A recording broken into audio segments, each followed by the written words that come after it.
Et si Malika tombait effectivement enceinte de magie, malgré le fait qu'Ami le soit déjà, et ça je vous l'assure, ça sera le vrai karma de Mère Aïda.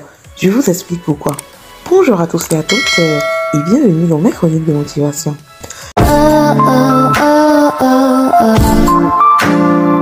Le vrai karma de Mère Aïda va bientôt commencer les gars. Comme je le disais dans l'introduction, pour moi, Malika va tomber enceinte de magie. Et oui, ça sera là le vrai karma, le vrai début du karma de Mère Aïda qui sera très salé et pimenté. Mais comment alors?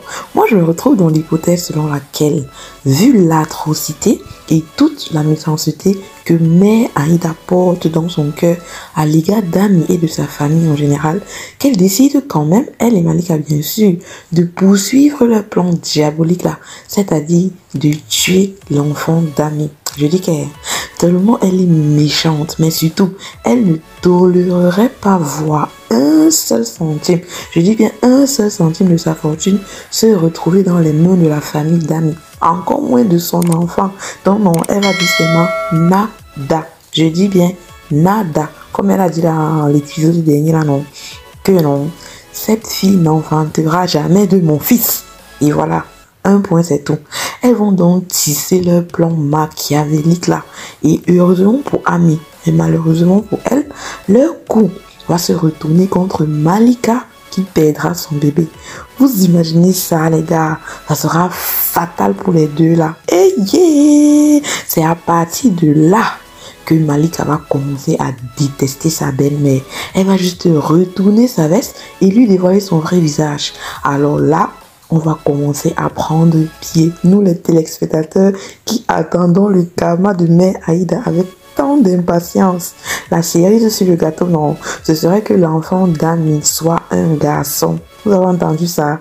Un garçon dont l'héritier.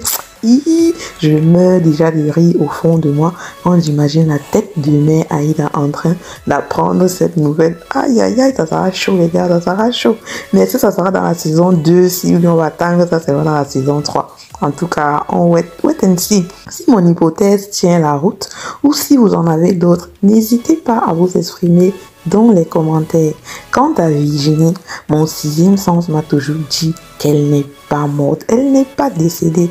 Et la confirmation que nous avons eue dans l'épisode 29 et dans l'épisode 30, avec Maï qui a vu une silhouette ressemblant à celle de Vivi.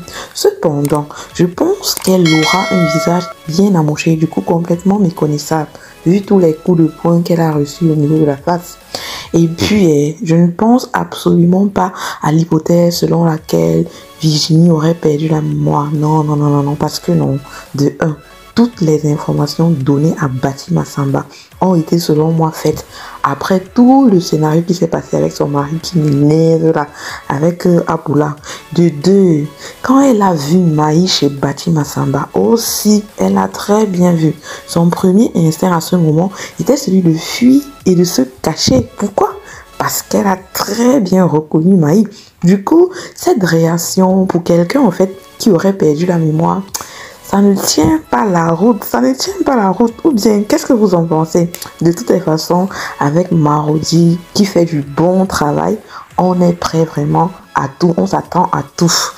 Tout ce blablabla, en fait, c'est juste pour vous dire que tout ce que j'ai dit là, ce ne sont plus des hypothèses. On attend la bande d'annonce comme d'habitude pour qu'ils nous embrouillent encore et nous fassent tourner nos millions de neurones. C'était mes chroniques de motivation. Merci de m'avoir suivi jusqu'à la fin et à très bientôt pour une nouvelle chronique de motivation. Ciao, ciao!